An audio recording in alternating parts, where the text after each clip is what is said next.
Howdy. I got an update here on the deer deterrent, this monstrosity that I got going on here. I now have both movement on the X and Y axis figured out and working. I still need to do a little tweaks here and there, but aside from that, it's working pretty good with these NEMA17 stepper motors, which, to be honest, I didn't think they were going to work. So let me go ahead and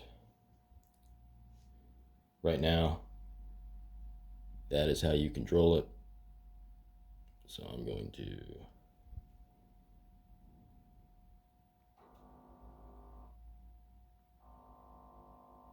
there we go, it's moving up. So I've got one of those gears slipping in my Y-axis gearbox, but that's an easy fix, I think. So it does work. It's just slipping right there. And then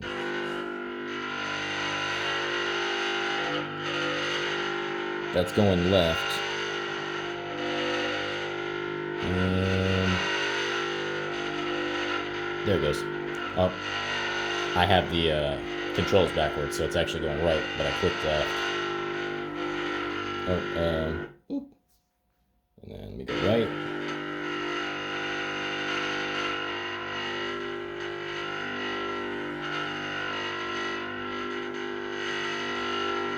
And any day now. There it goes.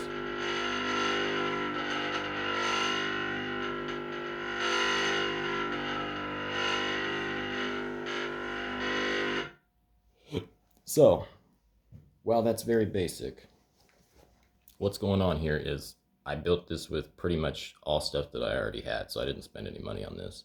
I spent a little bit of money on this, but not very much. We have, I guess I'll start at the bottom. This stool I found in the trash with a bunch of them. There are like 4 or 5 of them. This is a ATV winch plate that I got for free.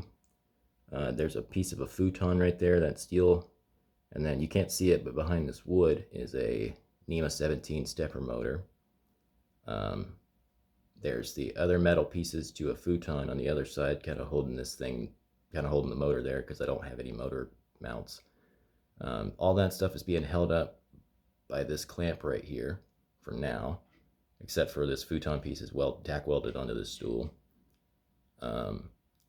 This is the planetary gear set and drill chuck from a cordless power drill. I think it's a Black & Decker. I destroyed on accident the input gear for this thing right here while trying to make it fit on the NEMA17. I think that I posted a video about that. But what I ended up doing was taking where the input gear goes on this guy, filling it with a white semi-rigid polyurethane resin, and then I put the shaft of this stepper motor in there with some rubber O-rings to keep it centered. And then when it hardened, I now have this thing right here filled with resin that takes this input shaft. And then this right here is the nitro piston, from this office chair. I think it's a nitro piston. I have tack welded to it a little, one of those round doohickey thingies with the hole in the side that you screw the thing down to tighten it so it doesn't spin. I don't remember what those things are called, but one of those things is tack welded on there so I can still use this chair when I'm done, or if I'm done. It's being held on there with some stuff. Don't worry about that. It's going to change later. But then there's a bearing inside of there that it sits on. It goes up to here. Obviously the stool part, piece of 2x4. I don't remember where I got these little mount things here, but they were free. So this is the drive gearbox out of a Barbie Jeep Power Wheels thing. That's obviously a NEMA17 stepper motor.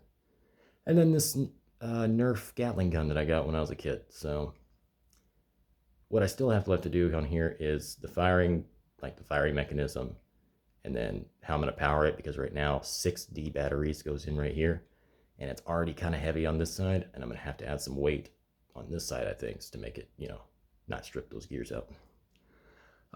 These stepper motors right now are being powered by two TB6600 stepper motor drivers. And then they go to an ESP32 microcontroller. And then back here, I don't know if you can see it, that is the power supply I'm using. That is a 12 volt, 4 amp. I don't know how old it is, but it was free as well. But it seems to work okay for right now. I do have some old computer power supplies that I'm going to turn into a power supply for this thing, I think. And that's all going to go inside of this, like right in there where all that stuff is. And then I'm going to cover it up. But the next thing I need to do is fix this this guy right here. This guy right here. And oh, you can't see it on the other side there. But on the other side of this shaft right here, I have a rotary encoder attached to it. So that way I'll get position sensing. But I actually don't think that's going to work. What I'm going to probably end up doing is using limit switches.